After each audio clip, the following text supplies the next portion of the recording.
Hello la gawazerie, c'est la Gogawaz pour une nouvelle vidéo. Alors aujourd'hui la vidéo a pour thème, en fait je réagis un petit peu à chaud à l'émission, au reportage qui a eu lieu sur France 2, Noir en France. Alors juste pour bien pour bien poser le contexte, étant au Canada, je n'ai pas pu voir le reportage. Donc je vous explique, hein. Donc oui, je suis allée sur le site de France 2 mais pour regarder le reportage Noir en France. Mais étant donné que je ne vis pas en France, donc l'accès était bloqué. Donc je n'ai pas pu voir le reportage. Par contre, j'ai vu le petit extrait, la petite bande-annonce qu'ils avaient mis avec l'expérience de la poupée. Donc je vais plus rebondir sur l'expérience de la poupée plutôt que sur le reportage en entier puisque je ne l'ai pas vu et donc je ne suis pas légitime pour en parler. Enfin, je ne suis pas légitime, je ne l'ai pas regardé. Donc voilà. Mais au moins, vous aurez quand même mon avis, mon opinion sur le petit extrait au niveau du test de la poupée et je vais réagir dessus. Donc voilà. Donc je pense que c'était mercredi que ce reportage est sorti en France. Donc ça a fait quand même à tout le monde, à peu près tous les Noirs en France ont commencé à regarder, on regardait ce reportage, ou alors on en a entendu parler, puisque même nous les Noirs au Canada, on en a entendu parler, avec un petit peu plus de retard, mais bon, on en a quand même entendu parler, et ça a circulé plutôt sur les réseaux sociaux. C'était plus au niveau de l'expérience de la poupée.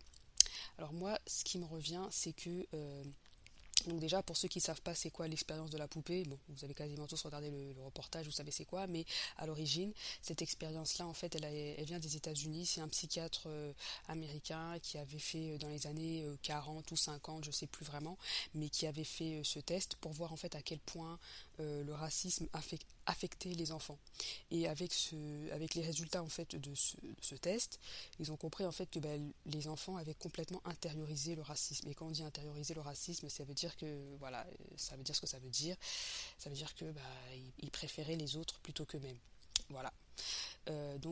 Ce test a été reproduit donc en France dans le cadre de ce reportage et encore une fois sans grande surprise, si quand même avec grande surprise puisque en 2022 on ne s'attend pas vraiment à ce que des enfants noirs puissent réagir comme ça, mais bon, le résultat est que en 2022, ils ont refait ce test. Peut-être qu'ils ne l'ont pas fait en 2022, hein, peut-être qu'ils l'ont fait en 2021. Enfin, bref, vous comprenez ce que je veux dire.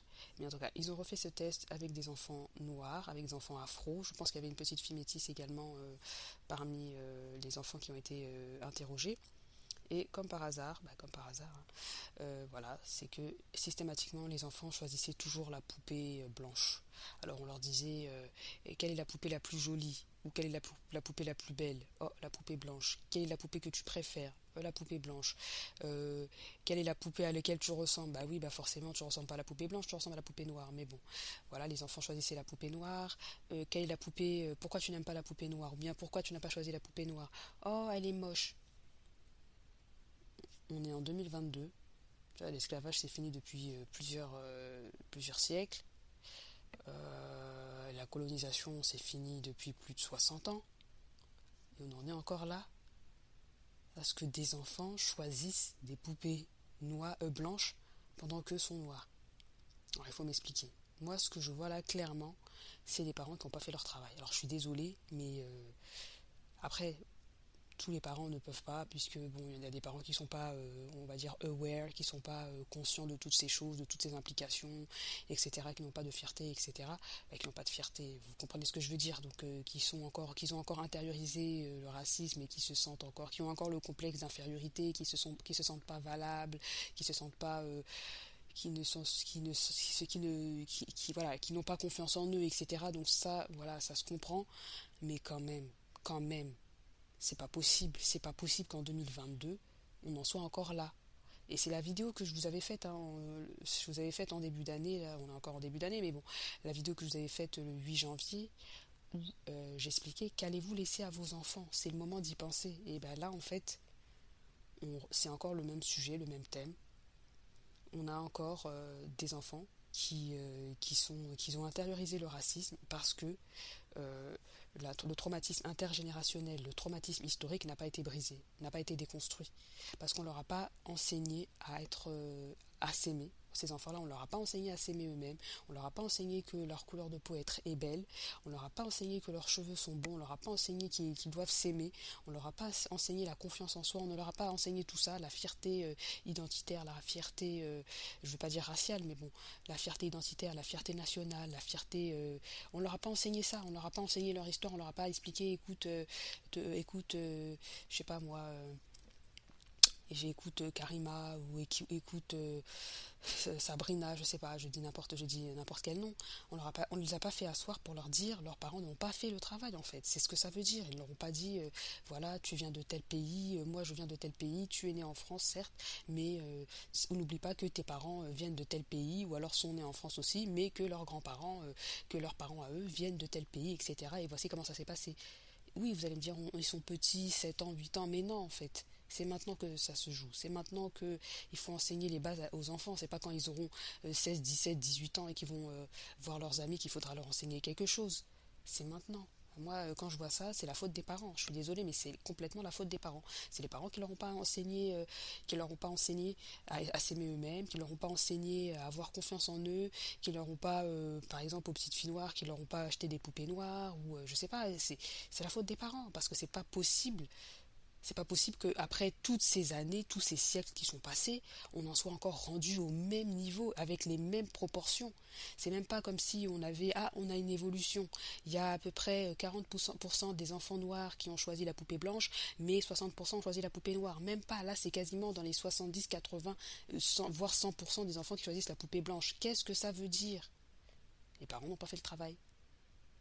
Il ne faut pas attendre que ce soit l'éducation nationale ou le ministère de l'enseignement supérieur du Québec et de l'éducation. Il ne faut pas attendre que ce soit les instances gouvernementales qui prennent le relais et qui vous enseignent nos ancêtres les pharaons. Il ne faut pas attendre ça. Il faut soi-même faire le travail. C'est la responsabilité des parents.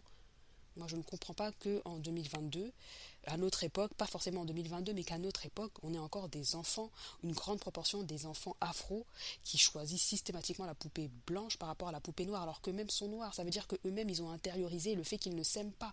Et en plus, le pire, c'est qu'à la fin, on nous montre l'extrait de la petite fille qui dit qu'elle va, quand elle sera grande, puisque tous ses amis, tout dans son école, ils sont tous blancs, elle va mettre de la crème pour devenir blanche.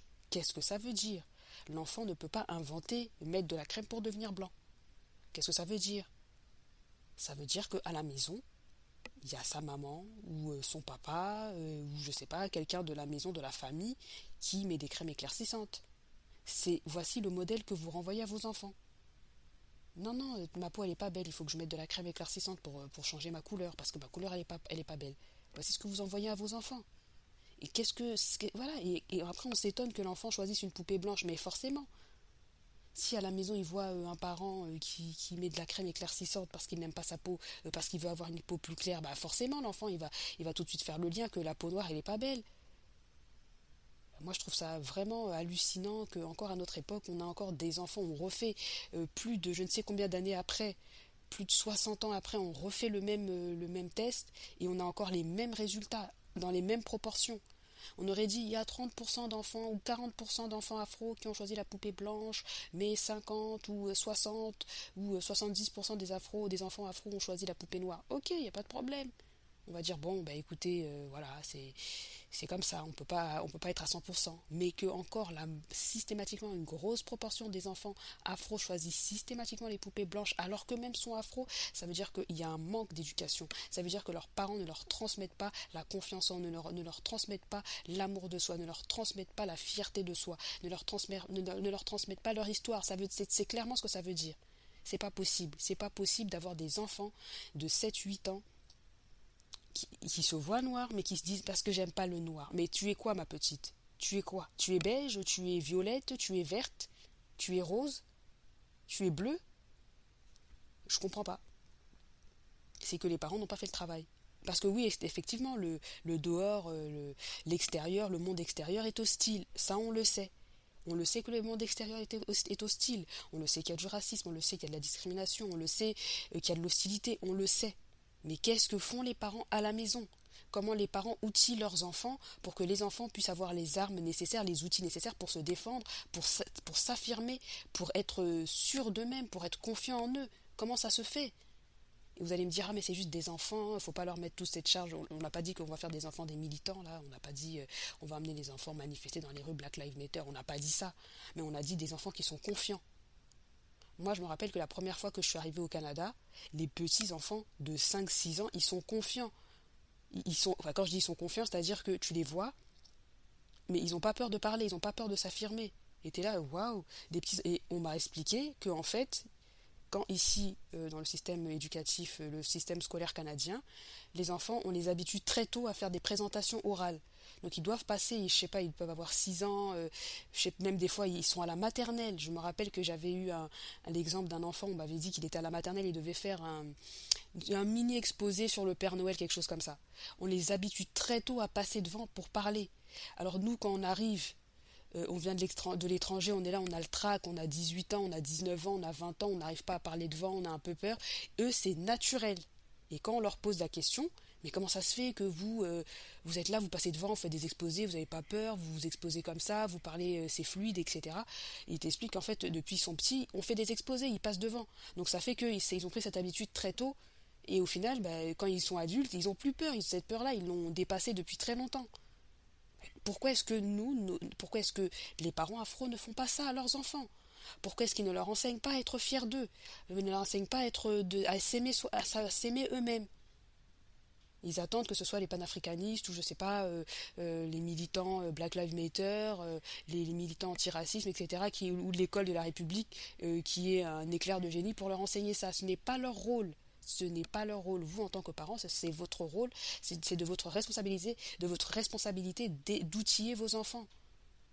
Moi, quand je vois ça, c'est l'échec des parents. Je suis désolée, c'est complètement l'échec de parents. Et encore une fois, à la fin des indépendances, on pouvait encore excuser nos parents, mais voyez, ils étaient soumis, ils étaient encore dépendants des puissances coloniales, ils viennent tout juste d'avoir leur indépendance, etc. Laissez-leur le temps de se remettre, etc. Il n'y a pas de souci, on pouvait les excuser. Mais à notre époque, là, il n'y a pas d'excuses. Il n'y a pas d'excuses. À l'époque de nos parents, quand ils venaient en France et qu'ils étaient dames de ménage, on pouvait les excuser, on pouvait les comprendre, c'était totalement normal, ils n'avaient pas les mêmes opportunités que nous. Mais à notre époque, des enfants qui sont nés en 2000, des enfants qui sont nés en 90, 90 on va dire, 2000, 2010, c'est pas normal. C'est pas normal. C'est vraiment pas normal. Moi, je vois l'échec des parents qui ne leur ont pas transmis la confiance en soi, qui ne leur ont pas transmis l'amour de soi, qui ne leur ont pas transmis leur culture, leurs valeurs, leurs principes. Ils ont remis leurs enfants aux mains de la République, entre les mains des écoles de la République ou entre les mains du ministère de l'Éducation, de la Santé, de je sais pas quoi. Et puis voilà. Et puis ils se sont dit, voilà, nos enfants, ils grandissent avec les valeurs de la République et c'est tout. Et les enfants, qu'est-ce qu'ils font? Les enfants, c'est des éponges. Ils vont emmagasiner tout ce qui vient de l'extérieur. Ils vont les intérioriser. Et comme il n'y a pas de filtre, ils prennent tout. Et comme à la maison, on n'essaie pas non plus de déconstruire, de reconstruire, d'instruire, voilà. Ça fait des enfants qui, à la fin, quand on leur pose la question, tu es quoi? Je suis noir, mais tu préfères quoi? Je préfère la poupée blanche. Voilà. Et pourquoi tu préfères la poupée blanche? Elle a des yeux bleus. Oh, la poupée noire, elle est moche. Voilà ce que ça fait. Et ça produit des enfants qui, à la fin, disent, moi, je vais mettre de la crème pour éclaircir quand je serai grande. Voilà. Voilà. C'est honteux. Pour moi, c'est malheureux, c'est honteux. Pour moi, c'est vraiment l'échec des parents. Autant à l'époque des indépendances, nos parents qui sont arrivés en Occident, on pouvait les excuser. Autant maintenant, il n'y a plus d'excuses. Il n'y a plus d'excuses. Il y a des livres, il y a des bibliothèques, il y a Internet, il y a YouTube, il y a tout. Il y a tout. Donc, à un moment donné, il faut quand même faire le travail. En tout cas, moi, c'est ce que je vois. Ce petit extrait m'a vraiment révolté, ça m'a encore attristé, parce que je faisais dernièrement la vidéo qu'est-ce qu'on allait laisser à nos enfants. Bon, moi, je me suis concentrée sur, oui, les baby-mamas, les familles disloquées, je me suis concentrée sur les biens matériels, est-ce que vous allez leur laisser des investissements, est-ce que vous allez leur laisser des biens immobiliers, etc. Mais j'avais complètement zappé le côté transmission du traumatisme intergénérationnel, transmission du traumatisme historique. On est en plein dedans. Voici encore l'héritage qu'on laisse à nos enfants. Donc ça, ce sont des petits enfants de 7-8 ans. Ils vont grandir, ils vont avoir 20 ans, ils vont avoir 25 ans. Il y aura encore les mêmes histoires de colorisme. Il y aura encore les mêmes histoires sur YouTube. Ouais, mais vous savez, les hommes noirs, ils épousent pas des femmes noires parce qu'ils aiment pas les dark skin, etc. Il y aura encore les mêmes histoires. Il y aura encore les mêmes histoires. parce qu'à la base, on ne fait pas le travail. On n'instruit pas nos enfants. On leur inculque pas la fierté identitaire, la fierté nationale, la fierté ethnique, ou je ne sais pas comment vous appelez ça là, mais on ne leur inculque pas ça. L'amour de soi, on leur dit pas, ma fille, ta peau, elle est belle. Mon garçon, tu es fort. Tu dois aimer, tu dois t'aimer comme tu es. Tu as le droit d'exister. On leur dit pas ça. Non. Voilà, et voilà ce que ça produit. Et après, on s'étonne quand on fait des reportages, quand on fait des documentaires, on s'étonne qu'une grande proportion d'enfants afro ont intériorisé le racisme et voilà, ils se déprécient, ils ne s'aiment pas. Voilà. Donc ça revient avec la vidéo que j'avais faite dernièrement. Qu'allez-vous laisser à vos enfants? Est-ce que vous voulez laisser ce genre de choses?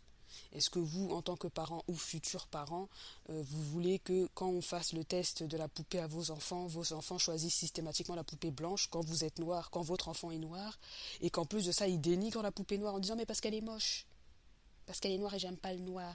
Comment c'est possible? Posez-vous les bonnes questions. Enfin voilà, moi c'est vraiment l'extrait que j'ai vu et qui m'a poussé à faire cette vidéo parce que je trouvais que ça venait vraiment dans le sens de la vidéo que j'avais faite précédemment, hein, quand je disais qu'allons-nous laisser à nos enfants. Ben là malheureusement, bon, j'espère que ça va changer dans les prochaines années, mais là en tout cas en France, après je sais pas, hein, peut-être que si jamais ils avaient fait ce test dans un autre pays, ou bien dans une autre région de France, ou dans un autre pays d'Europe, ou même dans un autre pays occidental, par exemple, je sais pas moi, au Canada, ou je sais pas moi, en Angleterre, peut-être que ça aurait été le même résultat. Mais bon, voilà. Est-ce que c'est ça qu'on veut laisser à nos enfants? Est-ce qu'on veut encore transmettre le traumatisme intergénérationnel, un historique où le noir se déprécie lui-même, ne s'aime pas, il a encore intériorisé le complexe d'infériorité, il se sent inférieur, il ne se sent pas valorisé, il ne se sent pas respecté, ou pour lui tout ce qui est blanc c'est oulala, c'est comme une bénédiction du ciel ou je ne sais quoi. Est-ce que c'est ça qu'on veut encore transmettre à nos enfants? En tout cas, posez-vous la question. Je dis ça, mais bon, je pense que tous ceux qui ont aussi regardé le documentaire, je pense que la majorité ont été un petit peu choqués. Et je pense que ça doit être quand même un choc, mais de réveil, pour que les gens fassent les choses qu'il faut, quoi. Posent les actes nécessaires, les actes nécessaires dans leur vie, avec leurs enfants. Pour que ce genre de choses, ce genre de résultats, lorsqu'on refera, je sais pas moi, dans 10 ans ou même dans 5 ans, le test de la poupée, qu'on n'ait plus cette proportion autant d'enfants afro qui choisissent systématiquement la poupée blanche par rapport à la poupée noire quand eux-mêmes sont noirs. Alors voilà. Donc c'est la fin de ce petit podcast, de cette petite vidéo. Dites-moi en commentaire si vous avez aimé. Dites-moi en commentaire en fait ce que vous avez pensé de cet extrait. Comme je vous ai dit, j'ai pas regardé le reportage au complet parce que j'avais pas accès. J'aurais bien aimé y avoir accès, mais j'avais pas accès, donc j'ai pas pu le regarder. Mais au moins au niveau de cet extrait, dites-moi ce que vous en pensez. Et on se retrouve pour une prochaine vidéo. Bye.